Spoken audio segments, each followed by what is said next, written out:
오늘 저에게 주시는 하나님의 말씀은 욥기 38장 1절에서 11절까지 말씀, 신약성경 고린도전서 1장 26절에서 31절까지 말씀입니다. 먼저 우리 구약성경 욥기 38장 1절에서 11절까지 말씀, 제가 한 절 읽고 여러분들이 한 절 읽고 교독합니다. 욥기 38장 1절에서 11절까지 말씀입니다. 교독합니다. 그때 여호와께서 폭풍우 가운데에서 욥에게 말씀하여 이르시되 너는 대장부처럼 허리를 묶고 내가 내게 묻는 것을 대답할지니라.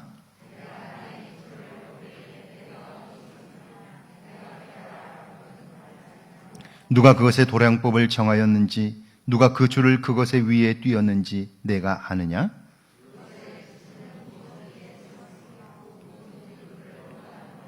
그때의 새벽별들이 기뻐 노래하며 하나님의 아들들이 다 기뻐 소리를 질렀느니라.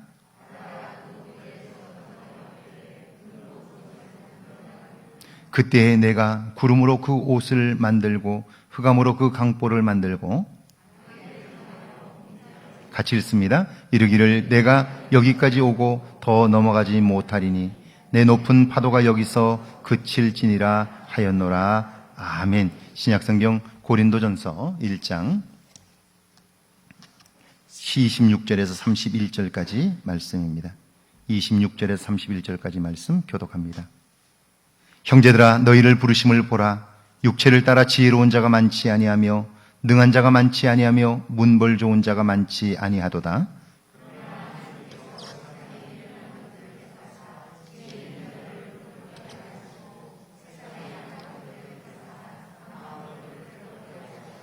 하나님께서 세상에 천한 것들과 멸시받는 것들과 없는 것들을 택하사 있는 것들을 피하려 하시나니,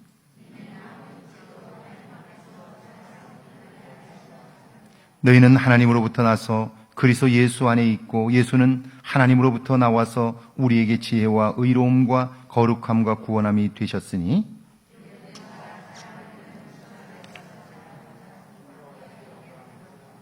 아멘. 하나님의 말씀입니다. 할렐루야. 이번 한 주간에도 하나님의 은혜와 사랑이 여러분과 여러분의 가정에 넘치기를 축원합니다. 축원합니다. 살면서 항상 느끼는 것은요, 말 한마디, 작은 행동 하나가 평생 쌓아온 삶을 한순간에 무너뜨릴 수 있다 하는 거예요.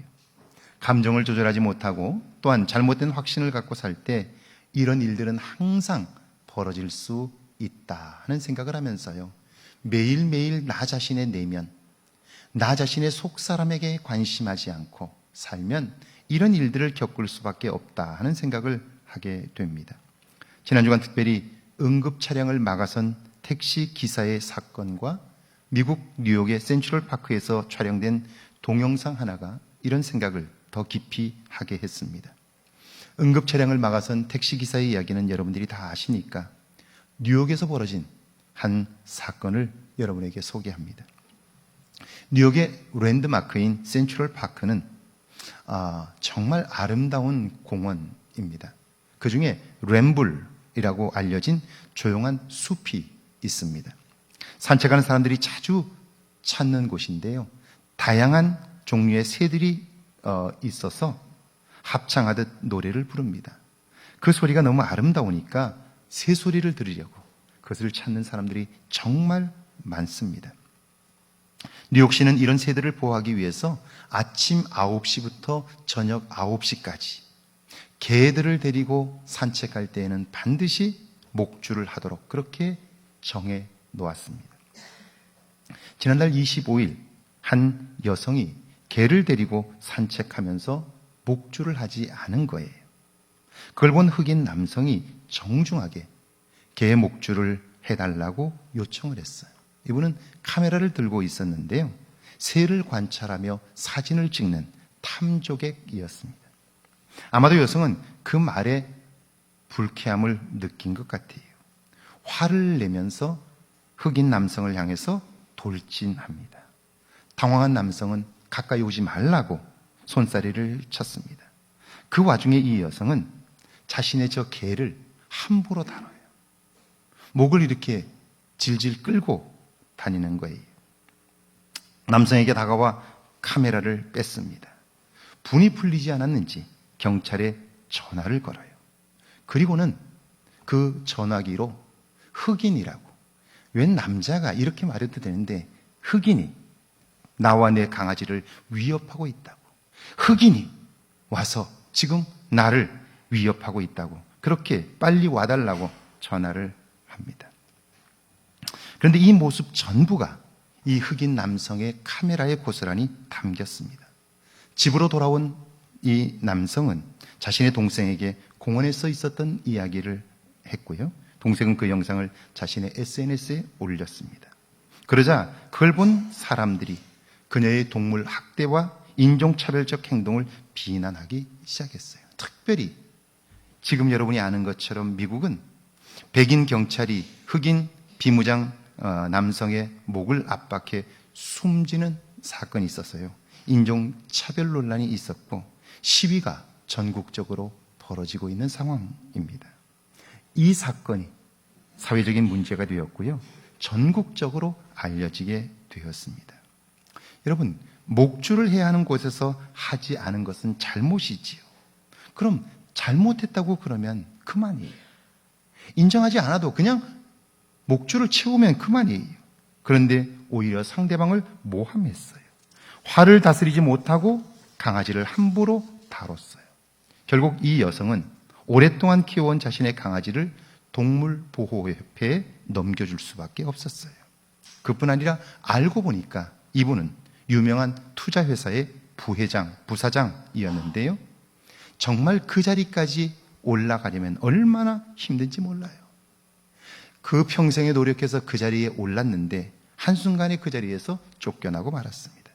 그녀는 MBC와의 인터뷰에서 나는 진심으로 그와 그의 가족들에게 사과한다 라고 고개를 숙였지만 이미 모든 것을 다 잃고 난 이후였습니다.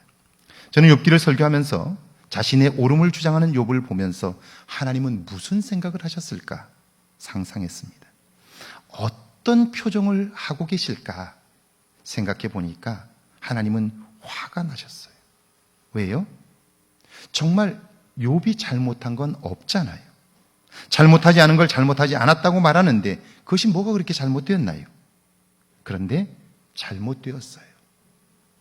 제가 처음 욥기를 설교하면서 드렸던 말씀인데 욥기의 주제입니다. 따라해 볼까요? 하나 대 욥, 하나 대 욥, 하나님 나라의 대표 선수 욥입니다.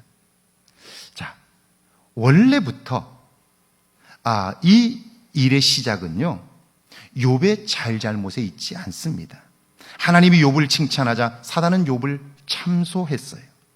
그가 신실하고 온전한 것은 하나님이 잘해주셨기 때문이라는 거예요. 만약 하나님께서 그의 가진 것을 빼앗든지 그래서 그의 삶이 엉망이 되면 그가 하나님을 원망할 거라고, 분노할 거라고 그렇게 이야기를 해요. 그의 믿음과 삶은 진심에서 나온 게 아니라는 거예요. 이게 사탄의 참소이지요. 그래서 하나님은요, 그럼 한번 테스트해 보라고. 나는 욥을 확실히 믿는다고. 그는 신실한 자이고 중심으로 나를 사랑하기 때문에 그런 모습들이 있는 거라고 그렇게 이야기를 해요. 그러니까 하나님 나라의 대표 선수로서 하나님은 그를 내어 놓은 거죠. 시합에 내보낸 거예요. 자, 이런 상황에서 시작된 거예요. 그러니까 하나님의 절대적인 신뢰를 받아 욥은 사단과의 결투, 시합에 참여하게 된 거예요. 그러니까 이 일은 잘잘못의 문제가 아니에요. 과연 어떤 일이 있어도 내가 견딜 수 있느냐, 기필코 승리할 수 있느냐, 그 이야기인 거죠. 자, 지난 평창 동계올림픽 남자 15km 플러스 15km 스키 에슬론 경기, 여러분 기억하시는 분들이 혹시 계실 거예요. 크로스 컨트리 경기 도중에 노르웨이 국가대표 헤그사트 크리게르는요, 앞 선수의 스키에 걸려 넘어졌습니다. 몸의 균형을 잡아주는 게 이 폴인데요. 너무 충격을 받으면서 넘어졌기 때문에 이 폴대가 부러졌어요. 다시 일어나고 운영위원이 새로운 폴까지 갖다 주었으니까 당연히 늦어질 수밖에 없어요. 첫 번째 구간에서 68명 선수 중에 67위로 쳐졌습니다. 그런데 그는 포기하지 않고 한 사람씩 한 사람씩 추격합니다. 따라잡아요. 그리고는 드디어 입주위에 고드름이 맺힌 채 결승선을 제일 먼저 통과하여 금메달을 목에 걸었습니다. 넘어졌을 때에 그 사람이 잘못한 것 아니에요. 그래서 잘잘못을 가리자고 이대로는 못한다고 내가 뭘 잘못했느냐고 따졌다면 어땠을까요? 국가대표는요, 금메달을 위해 출전했어요. 잘잘못은 경기가 끝나고 나서 따지는 거예요. 경기 중에 그 일을 하는 것은 어리석은 일인 거예요. 욥은 지금 사단과의 시합을 하고 있어요. 그 중에 누가 오르냐? 그건 중요하지 않아요.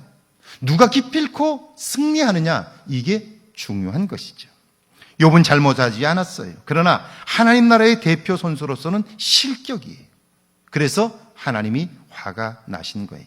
오늘 보면 욥기 38장 1절과 2절인데요. 같이 한번 읽습니다. 그때 여호와께서 폭풍우 가운데서 욥에게 말씀하여 이르시되 무지한 말로 생각을 어둡게 하는 자가 누구냐? 폭풍 가운데에서 화가 나셨다는 말씀이죠. 오랫동안, 너무나 오랫동안 침묵하신 하나님께서 욥에게 물으셔요. 무지한 말로 생각을 어둡게 하는 자가 누구냐? 이때 무지하다는 말은 지식, 아는 것이 없다는 말인데요. 이때 지식은 개인적이면서 경험적인 지식이에요. 그러니까 하나님을 만나면서 알게 된 지식, 그분이 주신 은혜 안에서 경험된 지식이에요. 이것은 옳고 그름의 문제가 아니에요. 여러분, 영이신 하나님을 우리가 어떻게 설명할 수 있나요? 그것은 오직 느낄 수밖에 없는 거예요. 경험한 것으로만 말할 수 있는 거예요. 믿음의 말인 것이죠. 자, 이게 우리의 삶을 변화시킬 수 있는 거예요. 우리는 지식을 따라 산다고 말하지만 그 지식이 우리의 삶을 바꿀 수 있나요? 우리의 존재를 새롭게 할 수 있나요? 없어요. 부부로 살아본 여러분들은 아시죠?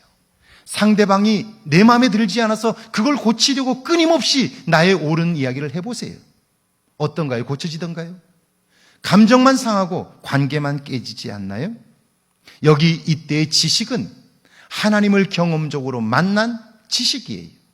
그래서 내가 하나님을 알고 나서 하나님은 이런 분이라고 느끼고 나를 새롭게 하신 지식이에요. 욥은 그게 있었어요. 그래서 하나님 나라의 대표 선수로 그 시합에 나간 거예요. 그런데 어려움을 겪으면서 결국 이것을 잃어버리게 되었고요.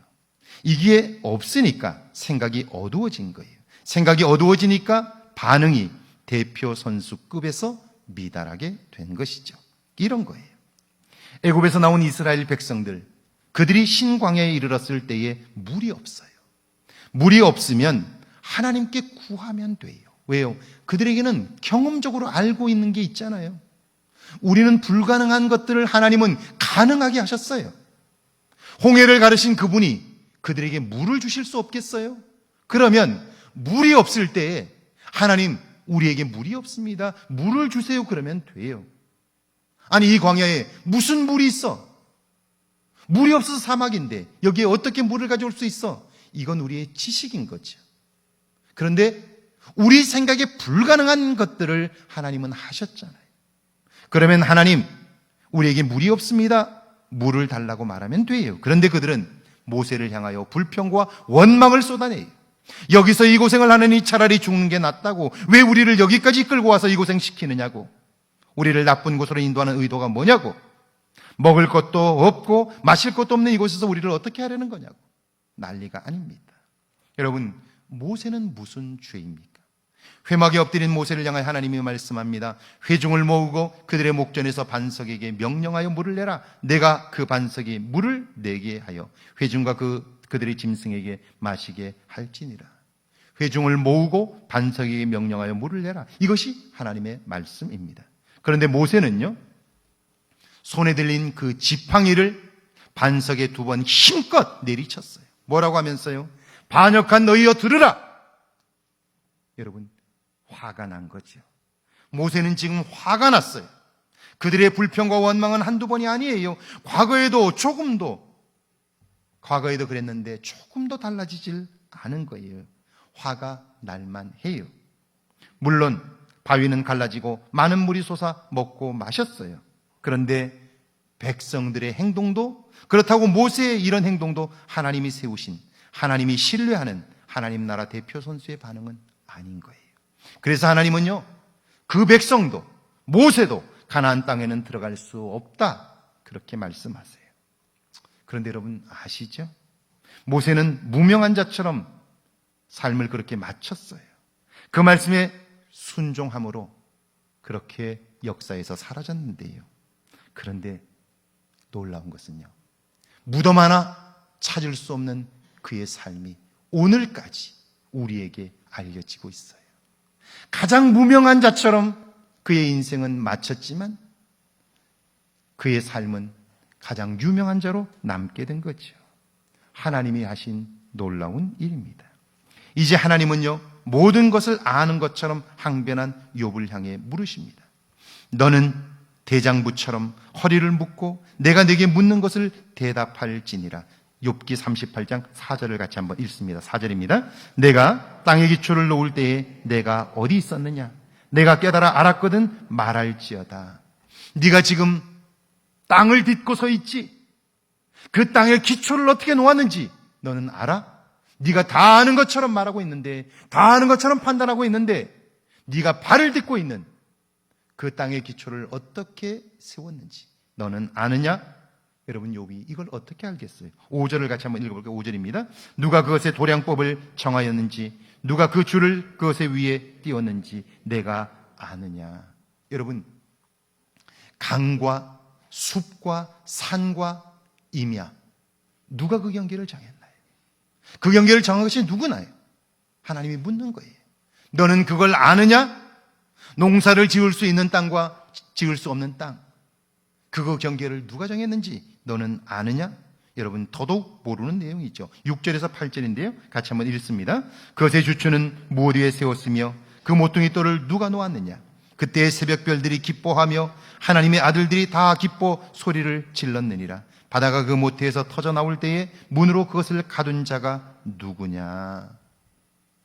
여러분, 우리는 다 아는 것처럼 말하고 살지만 사실 아는 것이 없어요. 아는 척 하는 거예요. 하나님은 그걸 꼬집고 있는 거죠. 여러분, 오늘 우리가 하나님 나라의 대표 선수이고 하나님 나라의 대사라면 내 생각을 말하면 안 되는 거예요. 우리는 철저히 나를 파송한 그분의 뜻과 말씀만 전해야 돼요. 모르면 모른다고 말하면 되는 거예요. 여기 9절에서 11절인데요. 같이 한번 읽습니다. 그때에 내가 구름으로 그 옷을 만들고 흑암으로 그 강보를 만들고 한계를 정하여 문빗장을 지르고 이르기를 내가 여기까지 오고 더 넘어가지 못하리니 내 높은 파도가 여기서 그칠지라 하였도다. 그때에 내가 이 모든 것을 만들고 움직이게 한 때에 하나님이 그 모든 일을 하셨다는 거예요. 여러분, 바다가 파도를 칠 때 보면 육지를 다 삼킬 것 같아요. 그런데 거기에 멈추라 라고 말한 자가 누구냐? 그가 누구인지 너는 아느냐? 하나님이 욥에게 묻는 거예요. 모든 이 세상에 있는 것들을 질서 있게 하시고 모든 것들이 정확하게 움직이게 하신 그분이 누구인지 너는 아느냐? 그 일이 어떻게 가능했는지 너는 아느냐? 라고 물으시면서 그 모든 일을 다 하나님이 하셨다고 직접 말씀하셔요. 하나님이 하신 모든 일은 사람의 눈에는 불가능한 것들이었어요. 그러니까 알 수 없고요, 알지도 못해요. 그렇다면 하나님의 이 질문은 이런 질문이에요. 오늘 내가 겪고 있는 고통, 고난을 왜 당하는지 너는 그걸 아느냐? 물으시는 거예요. 몰라요. 그런데 그때 우리는 내가 알지 못하면서 아는 척 하다가 범하는 잘못들이 있어요. 그게 뭘까요? 우리는 어떤 일을 만날 때 내게 유익하면 그것은 좋은 것이고 내게 손해가 나면 나쁜 거예요. 그렇게 판단하는 거예요. 그렇게 되면 하나님이 하실 일을 우리는 볼 수 없어요. 알 수 없어요. 하나님 나라의 대표 선수라는 이름은 있으나 내 방식대로 사는 거예요. 그러니까 욥은요, 하나님이 물으실 때에 아무것도 대답할 수 없어요. 어느 것 하나 대답할 수 없는 거예요. 왜냐하면 정말 아는 것처럼 이게 옳다, 저게 그르다, 이게 좋다, 나쁘다 판단하며 살았는데 하나님이 물으시는 질문 앞에 하나도 대답할 수 없는 거예요. 사실 우리는 몰라요. 특별히 내가 오늘 겪고 있는 이 일이 지금 나를 아프게 하고 힘들게 하지만 이게 결과적으로 좋은 일이 될 것인지 나쁜 일이 될 것인지 모르는 거예요.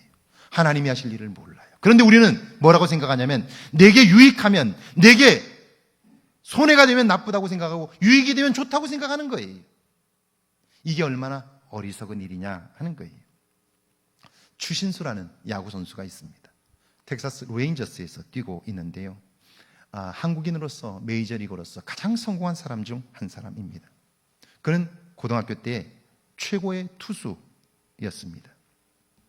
메이저리그에서 통할 정도의 구속을 가지고 있어요. 고등학교 때 이미 메이저리그 선수들에게서도 중상 정도에 되는 구속을 가지고 있었습니다.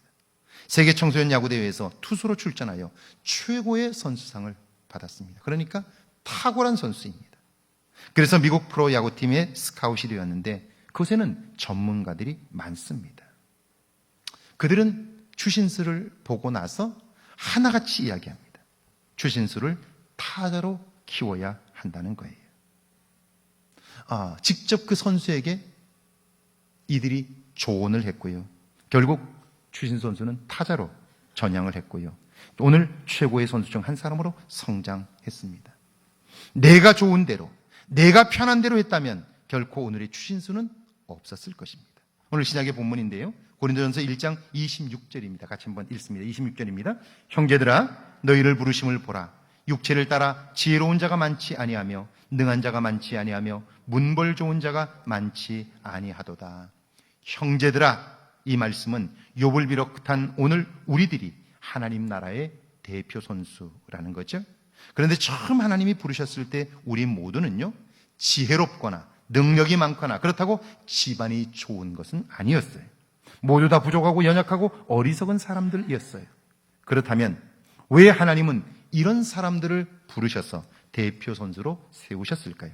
27절에서 29절입니다. 그 이유가 나오는데요. 함께 읽습니다. 그러나 하나님께서 세상에 미련한 것들을 택하사 지혜 있는 자들을 부끄럽게 하려 하시고 세상에 약한 자들을 택하사 강한 것들을 부끄럽게 하려 하시며 하나님께서 세상에 천한 것들과 멸시받는 것들과 없는 것들을 택하사 있는 것들을 폐하려 하시나니 이는 아무 육체도 하나님 앞에서 자랑하지 못하게 하려 하심이라. 하나님의 의도는요, 세상의 미련한 자들을 통해 지혜롭다고 하는 자들을 부끄럽게 하시기 위함이에요.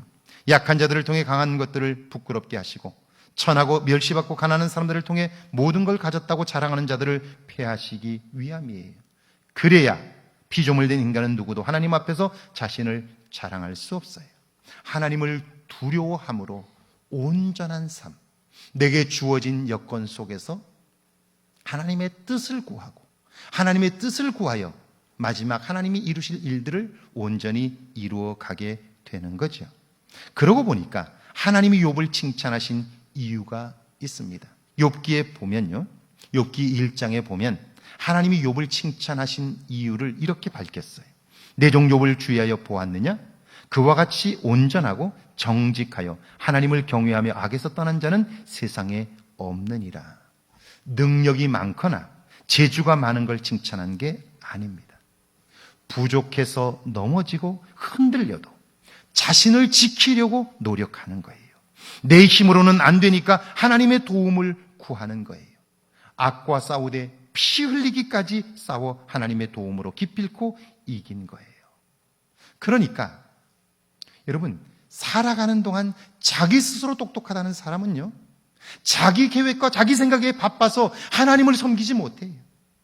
자기가 옳다고 생각하는 걸 추구하느라 하나님의 뜻을 물으려고 하질 않아요. 자기 스스로 똑똑한 사람들은 절대로 기도하지 않아요. 왜냐하면 자기가 모든 것을 다 안다고 생각하기 때문이에요. 그런 사람은 기도할 시간이 없어요. 여러분, 오늘 여러분이 작고 큰 일들 앞에서 하나님께 전적으로 매달려 기도하시나요? 밤새도록 근심은 하지만 기도하지 않잖아요. 이유가 뭔가요? 내 나름대로의 계획이 있기 때문이에요. 내 나름대로의 판단 때문이에요. 그리고는 그 판단대로 안 되면 그때부터는 근심 충만한 거예요. 다른 방법이 없으니까 그때부터는 실망하는 거예요. 좌절하는 거예요. 절망하는 거예요. 자, 하나님께서 욥을 의로운 자라고 인정하신 것은 그의 능력이 출중해서가 아니에요. 그의 탁월한 무슨 재주가 있어서 그런 거 아니에요. 부족하지만 하나님을 의지하는 마음이 있었기 때문이에요. 할렐루야. 자기 자신의 연약함을 알고 하나님의 도움으로만 온전한 삶을 살 수 있다고 믿었고요. 그렇게 살았기 때문인 거죠. 자, 하나님이 그래서 욥을 의롭다고 칭찬하실 때 그를 가리켜 내 종이라고 말씀하셨어요. 이때 종은 모세와 다윗 선지자들과 같이 하나님께 충성된 사람들이었어요. 자신의 판단이나 유익이 아니라 작고 큰 일들을 모두 하나님과 상의하며 산 사람들이에요. 그것이 지혜이고 의로움이고 거룩함이지요. 그래서 그들을 통해 하나님의 영광이 나타나는 거예요. 그런데 상황이 달라지면서 이해할 수 없는 현실을 만나고 그 기간이 길어지면서 욥이 변했어요. 하나님의 마음, 그분의 생각이 아니라 옳고 그름으로 자신의 일을 판단하려고 한 거예요. 고린도전서 1장 31절이 결론인데요. 함께 읽습니다. 31절 말씀입니다. 기록된 바 자랑하는 자는 주 안에서 자랑하라 함과 같게 하려 함이라. 나 자신의 능력이나 재주, 판단과 생각을 자랑하지 말라는 거예요. 굳이 자랑하려면 하나님이 나를 통하여 이런 일을 이루셨다고, 하나님이 이런 놀라운 일을 하실 줄 몰랐다고, 어렵고 힘들어도 이때 하나님이 주시는 유익이 있다고, 아직 잘은 모르지만 내가 오늘 이렇게 고통스럽고 힘겨운 일을 만난 것, 왜 하나님이 내게 이런 일을 주시는지는 모르지만 그러나 거기에는 분명히 하나님의 뜻이 있다고, 할렐루야. 자기의 판단을 유보하는 거예요. 자기의 마음이 한쪽으로 기울어지지 않은 거예요. 마지막까지 하나님을 신뢰함으로 하나님에 대한 기대감을 놓지 않는 거예요. 그리고 기필코 하나님을 자랑하는 거예요. 나는 감추고 하나님만 드러내는 것, 이것이 하나님 나라 대표 선수의 모습인 거죠. 그래서 그의 삶이 빛나고 그를 통하여 하나님의 영광이 나타나게 되는 거죠. 하나님은 오늘 우리에게 말씀합니다. 너희는 일어나 내가 묻는 말에 대답하라. 너는 내가 한 일을 다 아느냐? 내가 지금 하고 있는 일들을 다 아느냐? 내가 너를 통해 할 일을 너는 다 아느냐? 묻는 거예요. 주님, 저는 아직 잘 모릅니다. 주께서 알려주실 때에만 알 수 있습니다. 종이 듣겠나이다. 주여 말씀하소서. 이런 종된 모습을 통해서 하나님은 우리를 세우시고 이 세상에 하나님 나라의 대표 선수로 우리를 붙들어 주시는 거죠. 그의 인생이 빛이 나게 하시는 거예요. 할렐루야, 할렐루야. 이번 한 주간 이런 모습이 저와 여러분에게 있기를 주의 이름으로 축원합니다.